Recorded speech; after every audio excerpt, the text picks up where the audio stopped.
મારું નામ વિરલબા છે. મારી વાર્તાનું નામ છે પોપટ અને પોપટી. એક જંગલ હતું. તેમાં એક પોપટ અને પોપટીનો પરિવાર રહેતો હતો. તેમને બે બચ્ચા હતા.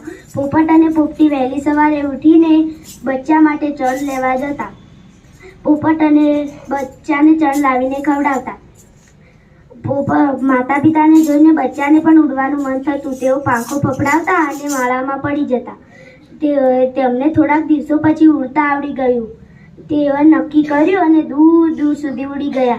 એક બચ્ચું ઋષિમુનિના આશ્રમમાં જઈ પહોંચ્યું. ત્યાં તેને રહેવું ખૂબ ગમ્યું. ઋષિમુનિઓ રોજ સવારે વહેલા ઉઠતા, સ્નાન આદિથી કરી અને પૂજા વિધિ કરતા અને ધ્યાન પણ ધરતા. આશ્રમમાં આવનારને મીઠો આવકારો દેતા અને આગતા સ્વાગત કરતા.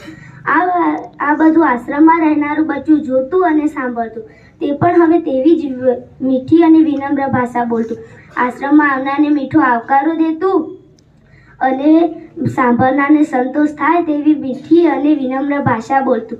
બીજું બચ્ચું દૂર દૂર ઉડીને પહાડોના કોતરોમાં ડાકુ પાસે જઈ પહોંચ્યું. ત્યાં તેને રોજ ડાકુનો જ અવાજ સંભળાતો. મારો, કાપો, લૂંટો જેવા અવાજ તેના કાને પડતા. તે પણ હવે તેવી જ ભાષા બોલવા લાગી. તેના પાસેથી કોઈ પણ પસાર થતું તો તે કહેતું મારો, કાપો, લૂંટો જેવી ભાષા બોલીને તે હરખાતું.